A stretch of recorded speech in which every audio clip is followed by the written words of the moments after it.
All right, so just started to caramelize some dates. There are some sultanas and raisins in there. Here is some date syrup.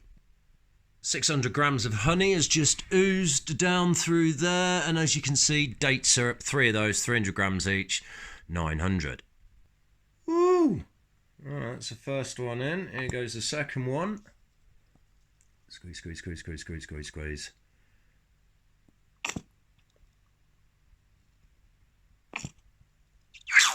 Lovely. And the third and final one. There we go. Get all of that out. Right, so 900 grams of date syrup, which tastes bloody divine, by the way. Let's watch that go down. Ciao. Oh, it's going to be one of those incredibly dark brews, because also the honey that I've used is it's very, very dark aged honey. Oh, and some super funky Tatra mountain water. Spring water from the Tatra Mountains. Which you can't quite see it, but they're just out there through the window on the other side of those trees by about 6 kilometres.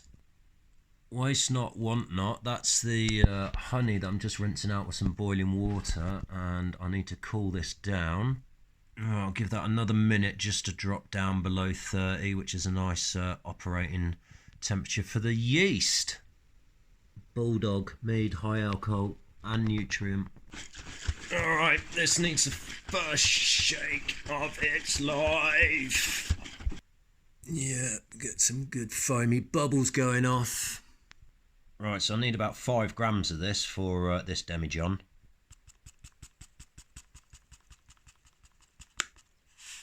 Right, so that wants to read 12. Okay, so a little bit more. Bollocks, that'll do. Alright. Wakey wakey, boys. Wakey wakey, yeasty babies. Oh my god, these smell insane. I think the fig has caused a bit of a blockage in the funnel. Okay, it's going to take longer than I imagined.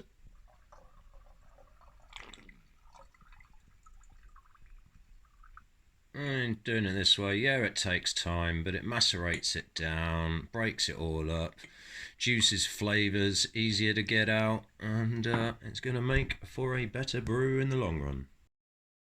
Alright, now we need to shake. Shake loads. Aerate it as much as possible until your arms stop working. It takes about probably 1 minute. Right, I can't even pick that up. Lactic acid. Right, yeah, shaken enough. Loads of foam in there. How you doing, yeasty boys? Wakey wakey? Okay, like a little hot water bath just to bring this cold must pitch temperature up, and then I can throw the yeast in and it won't get too shocked. Alright, let's pitch the yeast. In it goes. Yeah, loads more of this. Real big, massive shakes. Alright, the old turkey baster, poor man's wife thief, and a nice bit of oxygen aeration. Let's get that up and out of there. Whee! Bit of oxygen now is good. Alright.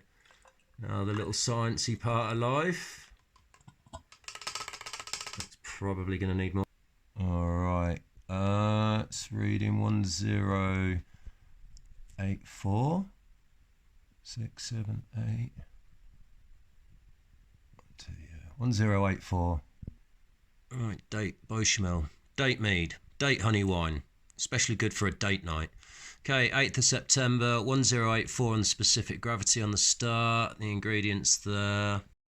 Okay, so people ask me, how do I know how much alcohol is in my brews? So I use one of these. This is what's known as a hydrometer. Now this one's very, very simple to use. It's just got the 1 scale on it, as opposed to some of the others that have got quite a few more, but we won't bother about those. So right, if I can get some focus on here. The neutral buoyancy part on that is 10000. So that'll be water. Now, sugar is more dense than water. So this float will become more buoyant with the more sugars that are in there. And then where the level of the water is, let's just imagine it's the top of the cylinder here. Let's say 1100. Now, if that fully converts and the alcohol is thinner than water, so this will start to sink as time goes on. If that converts 100 points on this scale, let's say from 1100 all the way down to that, it's 100 points of alcohol. It's roughly about a 13.5% wine. So today's is a 1082. So if that goes down to the neutral point again, a lot of mine do actually go down to 990. They go very dry and 980, and then I just tend to back sweeten them a little bit for the palate. So yeah, several measurements taken through, one at the start, one at the end, and that is the way that you can work out the alcohol. Super interesting, super fun, and it's the sciencey sort of part of making a brew. Let's imagine it on here, right? So this is floating at 1084, and as the yeast converts the sugars into alcohol, it makes the solution thinner. So that's going to start dropping this buoyancy weight down that's been calibrated, and then when it gets to there, you can work out how much alcohol has been created. Dry wines, you know, it will all the yeast will convert that into alcohol, so they'll go dry around here, and then you get your sweet wines around here, medium sweet around here. People have got different tastes. Plumbed in, right? So that's the plum one that went to 12.5. Obviously, this ginger that went to 13. The pear meth, as I like to call it, which is a pear melomel, that went to 14 as well, and they are pretty heavy. Barn Best Mead, 14% cinnamon mead. It is insane. But on the next one that I'm doing, I want to kind of gun for about a 12.5%. Don't worry, it's only water, but I wanted to see the internal temp was a good temperature, so I know that everything's okay. 30, yes. White rum, yeah, well, it tastes like shit, so what I use it for is, the airlock. Right, so this is going to allow bubbles to escape. It's going to seal off the liquid on the inside. It's going to keep the fruit flies out. Because this is white rum, it will kill all insects. Upon entry to this magical brew, and I've just had a little taste of it from the Poor Man's Wine Thief. It's extremely datey.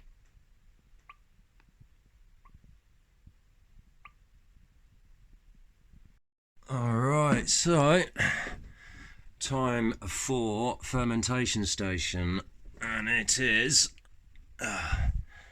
there's the new one. So that's your date mead, so we'll just sit there and watch how that one starts to go. I am expecting it to get a bit naughty and a bit active, so if it does, I'll throw it in the sink. And these are all the others that are all in different stages. So at the back we have a pear sizer. That's an elderflower. That's going to be a very strong dessert wine. That's 1200. And then what's behind the small horn? Behind the little small horn, oh yes, of course, that's the blood mead. Check out that colour. Yeah, and this is the other blood mead, and a little bit darker on that one. And then at the back, that one is saffron. Rad. Oh yeah, Small Horn Brewery, right. I love seeing how the light goes through all the different brews, like the blood meads, etc, etc. Check out the new one. It's dense, does not let light through whatsoever, but it's fresh. Nice quick way to see how the clarity of them is going, and it looks beautiful. Small Horn Brewery.